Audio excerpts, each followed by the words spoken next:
اپنے ایکسپریشن کو جیسے مرضی انجوائے کریں، لیکن ورچولی اور سوشلی ہمیں اپنے اخلاقیات کو مینٹین کرنا ہوگا۔ تو کوئکلی ایک نظم ان قلم فروش ادیبوں کے ٹائٹل کی انور بزمی کی آپ کے ساتھ شیئر کر رہا ہوں۔ وہ کہتے ہیں، قلم فروش ادیبوں تمہیں خدا سمجھے کہ تم نے اپنے قلم کا وقار بیچ دیا، سکوں کے عارضی لمحے گزارنے کے لیے خدا شناس غم پائیدار بیچ دیا، تمہارے نام سے نفرت کروں تو کیوں نہ کروں، خزاں کے ہاتھوں میرا لالا زار بیچ دیا، کہاں گئی وہ بصیرت کہاں گیا وہ شعور، ضرورتوں کے عوض اعتبار بیچ دیا، سکون قلب کی دنیا اجاڑ دی تم نے کہ اضطراب خریدا قرار بیچ دیا، بھری بہار میں صیاد کی خوشی کے لیے گلوں کا حسن چمن کا نکھار بیچ دیا، رواں دواں تھا جو تیزی سے منزلوں کی طرف وہ قافلہ بھی سرے راہ گزار بیچ دیا، سواد شام کی نیلام گاہ پر تم نے۔ اس جملے کو ذہن میں رکھیے گا اور ایک لمحے کے لیے اس نظم کو پاز کر کے اپنے ذہن میں ویژولائز کیجیے۔ یہ وہی سقراطی ادیب ہیں، اس میں رائٹ سے لے کے لیفٹ کے سارے نظریات کے آپ کو سقراط یہ سواد شام کی نیلام گاہوں کے اوپر ننگے ملیں گے، جن کے 3 آبجیکٹیوز ہوتے ہیں جن کو اچیو کرنے کے لیے یہ اپنا قلم لے کے ہر وقت سربکف رہتے ہیں، ان جھوٹے فرعونوں کی، ان جھوٹے برہمنوں کی تعظیم اور تائید کرنے کے لیے۔ نمبر 1، نمبر 2 اینڈ نمبر 3، یہ 3 چیزیں ذہن میں رکھیے گا ان قلم فروش ادیبوں کی شکلوں کے ساتھ۔ دین اس جملے کو دوبارہ سنیں، سواد شام کی نیلام گاہ پر تم نے عروس صبح وطن کا نکھار بیچ دیا، قلم فروش ادیبوں تمہارا فرض یہ تھا قلم سے اپنے زمانے کی رہبری کرتے، جو لوگ کرتے در اقتدار پر سجدہ تم ایسے لوگوں سے اظہار برہمی کرتے، نہ ہوتے مصلحت وقت کے شکار کبھی، ہمیشہ بات جو کرتے کھری کرتے، کبھی نہ بنتے کسی کے خوشامدی ٹٹو، کبھی نہ جھوٹے خداؤں کی بندگی کرتے، گدھے کو باپ بناتے نہ وقت پڑھنے پر، کسی کے سامنے ہرگز نہ عاجزی کرتے، سحر کو شام نہ لکھتے نہ شب کو صبح کبھی، جو بات دیکھتے تحریر بھی وہی کرتے،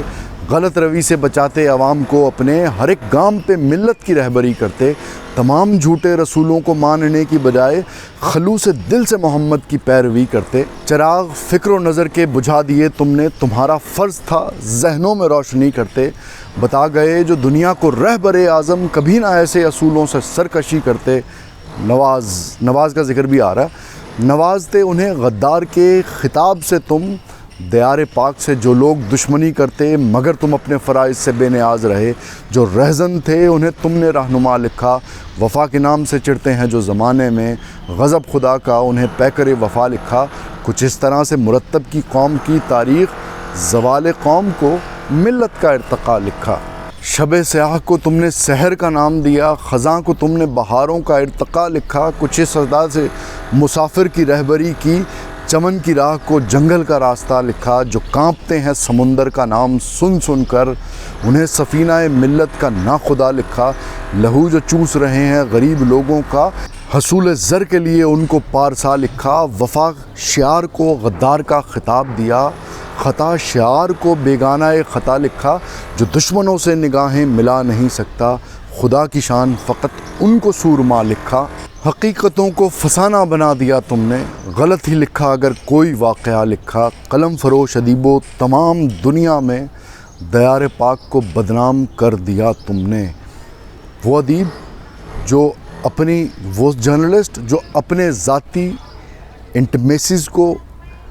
آبجیکٹیوز کو اچیو کرنے کے لیے قوم کو غلط راہ پہ لگا کے قوم کا قومی ٹائم ضائع کرتے ہیں، اللہ کی لعنت ہو، فرشتوں کی لعنت ہو ان کے اوپر، انسانوں کی لعنت ہو ان کے اوپر کہ وہ اپنے امپورٹنٹ جاب کو سمجھتے ہوئے، یہ پیغمبرانہ کام کو سمجھتے ہوئے اس کی حرمت کا تھوڑا سا خیال کریں۔ ذاتی زندگی کے اندر ان کی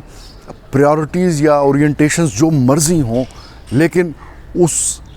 سکون کو حاصل کرنے کے لیے، ان کو اچیو کرنے کے لیے وہ جھوٹ نہ بولیں، وہ سچ کو جھوٹ اور جھوٹ کو سچ نہ کریں۔ یہ پورا بازار گرم ہے جس کے اندر یہ نئی امپورٹڈ حکومت نے ایک نیا بل پیش کر دیا ہے کہ ہم پبلک اپینین لینے کے لیے اب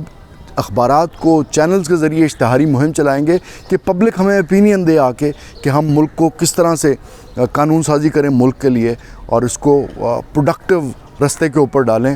جسٹ امیجن کہ یہ کتنے 1970 کی دہائی کی یہ ان کے گندی کرمنل پیٹرنز ہیں کہ یہ سمجھ رہے ہیں کہ آج کا فری میڈیا بھلے وہ کنونشنل ہو یا نیشنل ہو اور سب سے بڑھ کے سوشل میڈیا اب ان کی ان دقیانوسی گندی لالچوں کو بائی کرے گا. Long on the days, time has gone, the tables have turned. اپنا خیال رکھیں,